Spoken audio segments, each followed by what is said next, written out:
Oi, gente, tudo bem com vocês? Aqui é a professora Ana, de Circuitos Elétricos 1. Nessa sequência de vídeos, nós vamos trabalhar com análise de malha, tá? Então, para análise de malha, a gente usa a lei de Kirchhoff das tensões, combinadas a lei de Ohm para diminuir o número de variáveis do problema, né? Só lembrando, então, a lei de Kirchhoff das tensões nos diz que o somatório das tensões ao longo de um caminho fechado é igual a zero. Antes de prosseguir na análise, né, na ferramenta de análise propriamente dita, a gente precisa fazer algumas observações, né? Primeiro que a gente precisa saber o que são malhas independentes, né? Então, malhas independentes são aquelas que não estão inseridas dentro de outra malha, tá? Se eu trabalhar com malhas não independentes, eu vou gerar equações linearmente dependentes, tá? E aí eu construo um sistema de equações que não é possível de solucionar, né? Ou não vai dar uma resposta adequada, né, como é esperado. E segundo, a gente tem que determinar as correntes de malha, né? Uma corrente para cada malha independente, nesse caso aqui a gente tem 4 malhas independentes, né? Nessas 4 malhas eu tenho 4 correntes de malha, né? E A, e B, e C e D, né? Na malha A, malha B, malha C e malha D. Observem que foi atribuído um sentido horário para essas correntes, né? Pode usar outro sentido, não tem problema, pode ser anti-horário, pode mesclar os sentidos também, não tem problema, mas eu particularmente não gosto, eu gosto de fazer sempre tudo no mesmo sentido, acho que fica mais difícil de errar, né? E eu gosto de ter um hábito em relação à construção dos sistemas de equações, porque isso me ajuda a não errar, tá? Então, recomendo vocês fazerem o mesmo.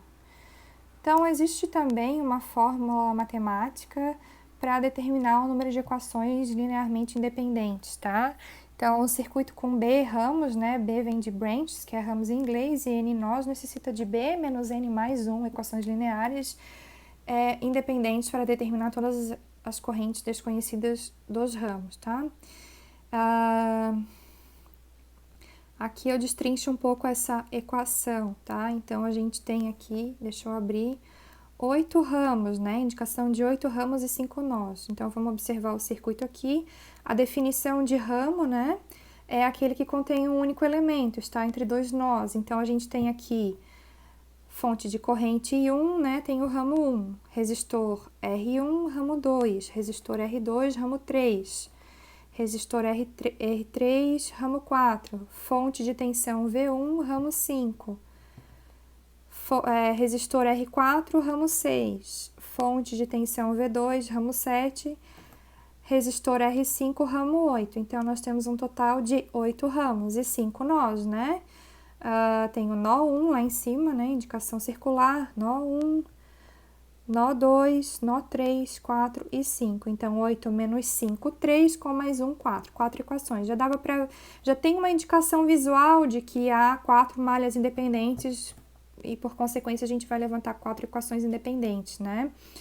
Linearmente. Então, mas só para reforçar que dá para fazer isso matematicamente também, né? Caso vocês não se sintam seguros em fazer só visualmente.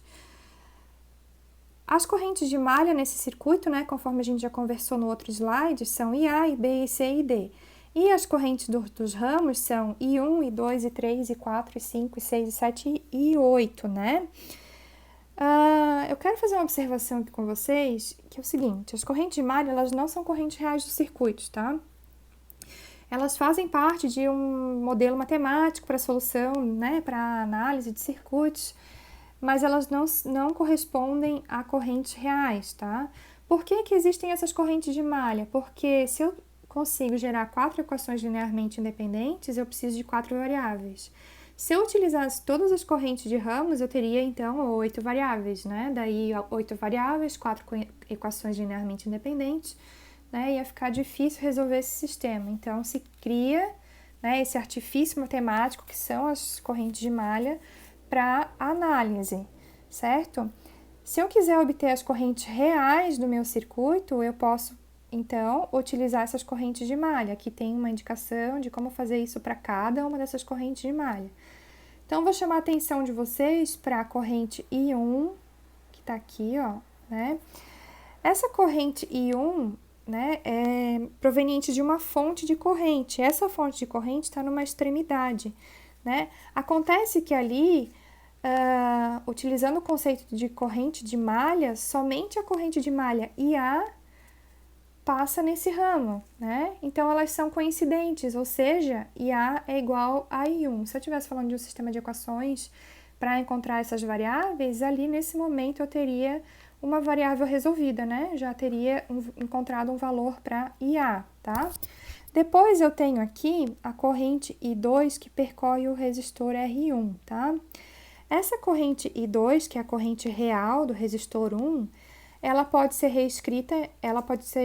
escrita em função de IA e B, né? Observem que ela está no mesmo sentido de IA, então I2 é igual a IA, menos IB, que está no sentido contrário, né? Então, IA, I2, né? Tá aqui a indicação, I2 é IA menos IB, tá? E aí, quero chamar a atenção para mais uma corrente, que é aqui do ramo 8, que percorre esse resistor R5, né? Observem o sentido de I8, que é subindo aqui, né? Seria anti-horário, né? E ID é horário, né? Então, I8, na verdade, é menos ID, tá? Então, tá aqui a indicação também, né? I8 é menos ID, certo? Na sequência, nós vamos trabalhar, então, esse circuito com a lei de Kirchhoff das tensões, né? Nós vamos obter as equações de malha depois, trabalhando com a lei de Ohm para diminuir o número de variáveis, escrever essas equações das tensões em função das correntes. Vou trabalhar a forma matricial com vocês nesse circuito que só contém fontes de tensão. Depois eu vou trabalhar um circuito que contém fonte dependente. Vou trabalhar um circuito que contém fonte de corrente entre duas malhas, tá? E aí vocês têm uma tarefa, tá? Então, é isso, né? De maneira abrangente. Daí, agora, cada um desses exercícios eu vou trabalhar em vídeos separados, tá?